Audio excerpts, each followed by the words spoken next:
Okay, now we're into what I consider the most fun, one of the most fun rules is the power rule. And a lot of math teachers are nervous when we show kids this because you've been doing derivatives by the definition all this time, and now we're going to start showing you some shortcuts. So let's start with some derivatives of constant functions and linear functions.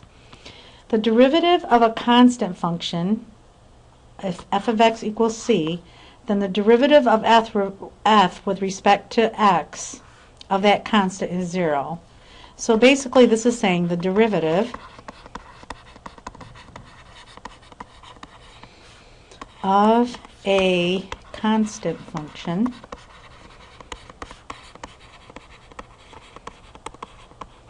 equals 0. Now let me show you how that works. So here's our constant function, which is linear, but both of these are actually our linear functions, but this one's a constant function, so they're both linear functions. Alright, so here's a constant, here's the line y equals 4. So what we would call, if you look at this, it would be f of x equals 4. If I wanted to do f prime of x of this, the derivative, well the derivative is the slope. What is the slope of a straight line? Well the slope is 0. That is why the derivative is 0.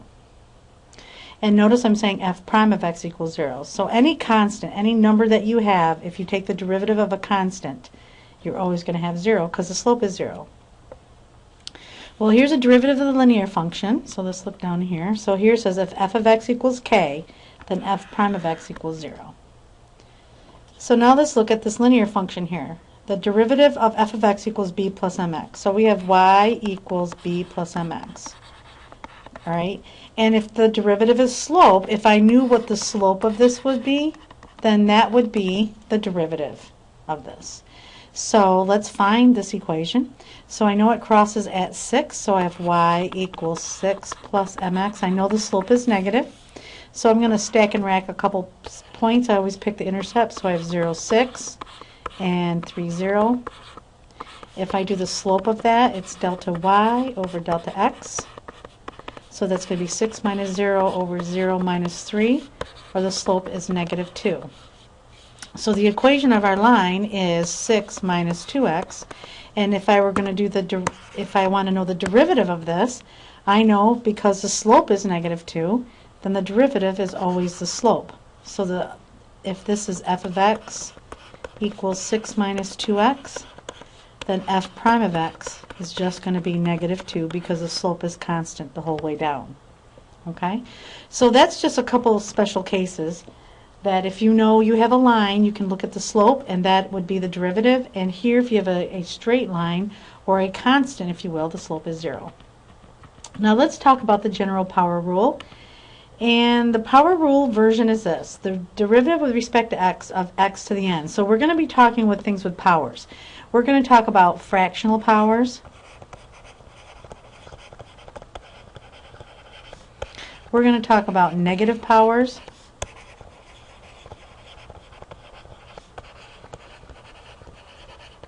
We're going to talk about all sorts of things. So you need to get it in a power format where you have x to the n. If we take the derivative of it, this is what you do. You bring that down front, it's going to be n x, and then you subtract 1 from the power, n minus 1. Okay? So we're going to, this is what you do. You multiply the coefficient in front of the x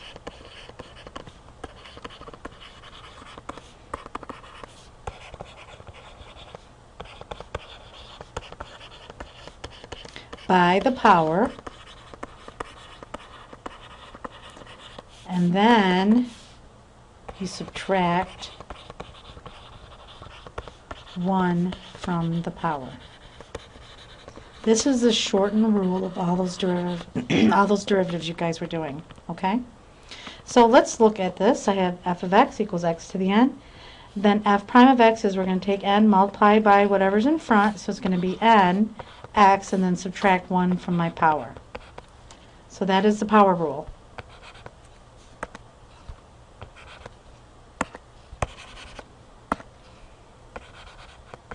It's supposed to be 1. Okay, so let's look at some other couple rules that save some time, and then we're going to practice some.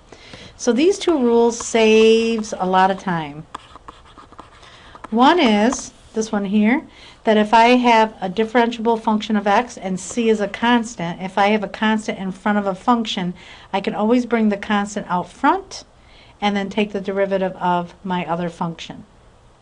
This saves a lot of time. The one that saves a lot of time is if I have more than one, and this is so good with polynomials, that if I have a number of polynomials, instead of me having to split this all up, you can just take the derivative of this one and this one. See how I did this? The derivative of u with respect to x and the derivative of v with respect to x. You can just do that for each one, and that also saves time.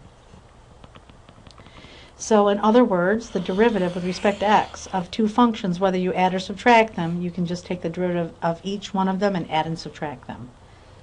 Saves time. Now I also put on here some review of exponent laws so that you wouldn't forget this, because a lot of times when students start the power rule, it's not that they're not good with the power rule, but they have to practice the exponent laws. So here's the multiplication one. Everybody's pretty good with this one. X of a times x of b, you add them. Power to the power. If I have x to the a and I raise it to the c, I multiply them. Division, if I have x to the a divided by x to the b, most everybody knows that you subtract your exponents if you have the same base. Here's zero exponents. Doesn't matter what you raise to the zero. You could have 2,757. Raise that to the zero. That's one. And then we get a couple here. We got power of the product and power of the quotient that you've seen before. And negative exponents, this is going to be a biggie, okay? These are the two that I think cause the most trouble right here. So if I have x to the negative b, we call this upstairs, downstairs. That you can take it and put it in the denominator, and it turns positive. And we're going to use that a lot today to practice rewriting. So, or you can either have this, 1 over x to the negative b. You can bring that upstairs and write that as x to the b. So that's an important one. Fractional exponents, we do this, we call flower power, if you can rewrite it. So if you have it in radical form, because you want to have everything in power form so that you can use the power rule, notice there's a little 1 here. We had this little rule that we called flower power. So here's my flower. I'm going to put it in this beautiful flower pot. Okay, and I'm going to write a big fractional exponent. Here it is. So because the 1 is next to the flower, this is our power of our numeral. And then the n is next to the root, so this is my root. So that you can go back and forth and rewrite it. Okay? So let's practice some. And then we're going to rewrite them. I'm going to try to go slow, but if I go too fast, stop it and replay it. And here we're going to find the derivative of every single one of these. So the one thing I want to caution you is sometimes you need to rewrite the equation. You're not doing the derivative, so if you rewrite f of x, it stays f of x until you start the derivative. When you only write f prime of x when you are starting your derivative. So sometimes you're going to have to rewrite this a couple of times. So you'll have 2 steps there. Then you can start doing the derivative. And you'll see what I mean. But just be careful. Just don't write f prime unless you're actually starting a derivative. Okay? So here I have f of x. Everything's set up nicely where I have a power. So I can go right to starting the derivative. And remember that one rule. I can find the derivative of each of these power functions. So, ready? You're going to take the 2, multiply it by the 2, so that's going to be 4x, subtract 1 from your 2, so that's 4x to the first power. Now let's look at this one. There's a little 1. 1 times negative 3 is negative 3x, and then if you subtract 1 from that, it's to the 0 power. And then this 6 is a constant, so the derivative of that is 0. Now normally I do not show this, and I don't show this x to the 0, because x to the 0 is 1. So we're just going to write it as f prime of x equals 4x minus 3. But I just wanted to show you where it came from. Right? Now with number 2. You look at it, we have some radicals. So I'm rewriting this. Notice I'm not doing f prime of x, I'm just saying f of x. And I'm going to rewrite this. This is a 1 and this is a 2.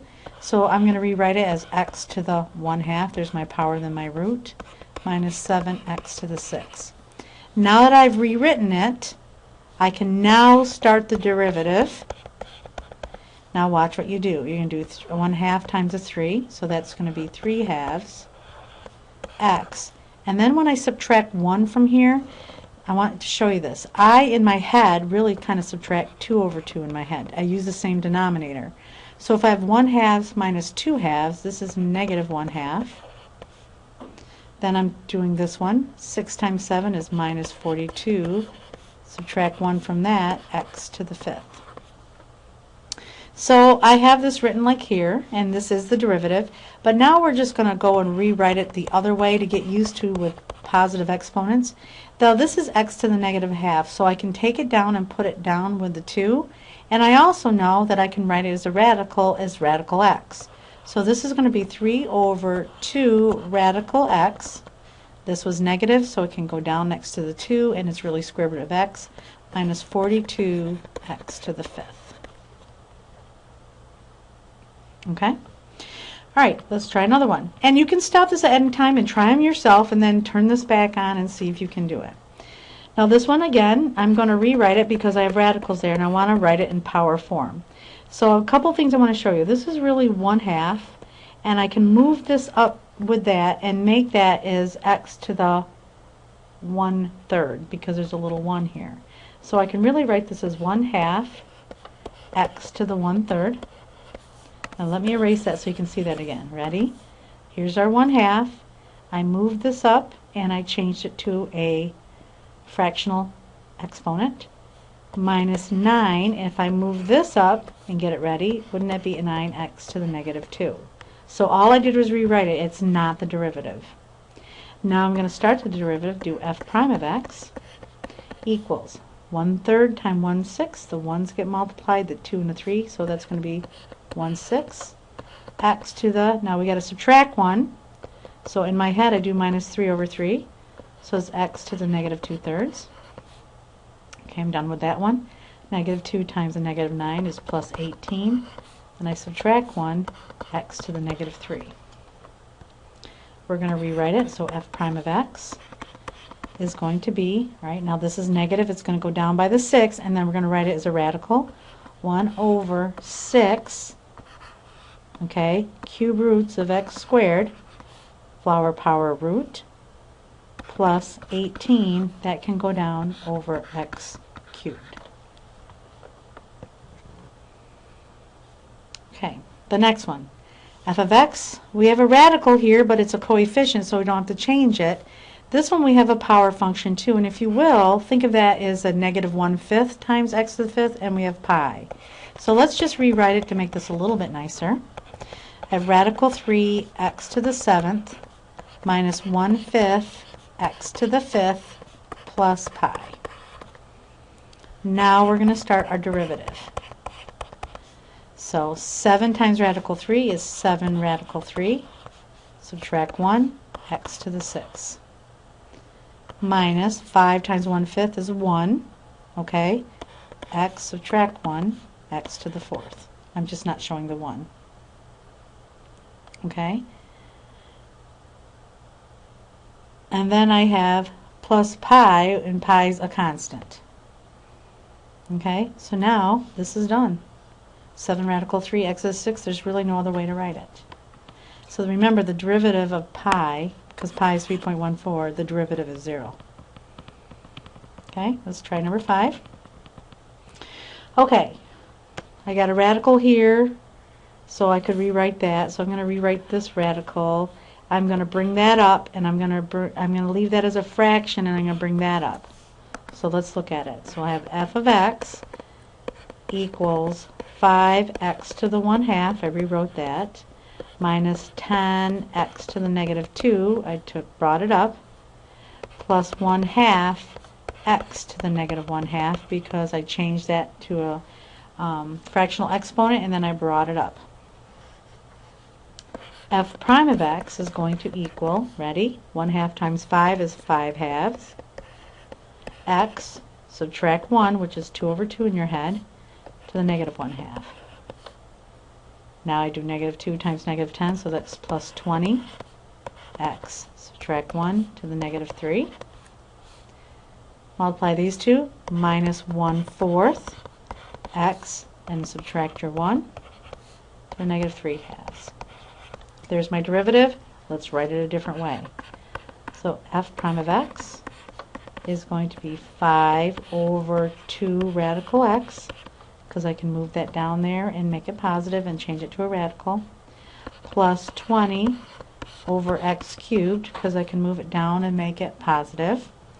And then here it's going to be minus 1 over 4, and that is going to be the square root of x cubed, because that's my power, and that's my root.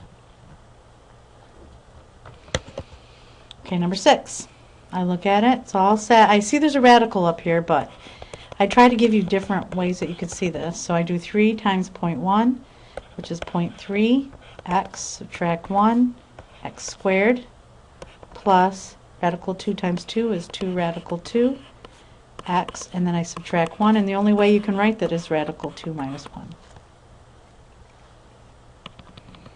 Got a couple more here, and then we're probably going to stop this video.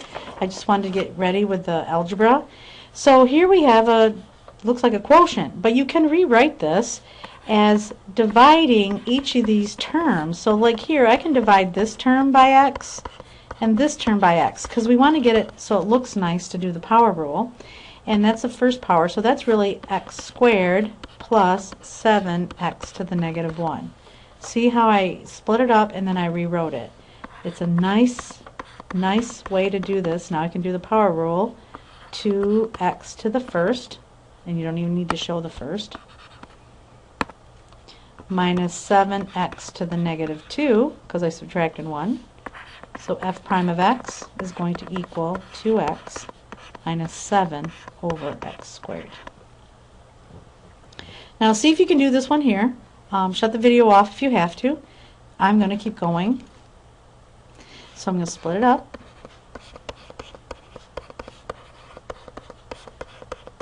Because I want this to be in a nice format for me to do the power rule. Now still, notice there's no f prime. I'm still just rewriting.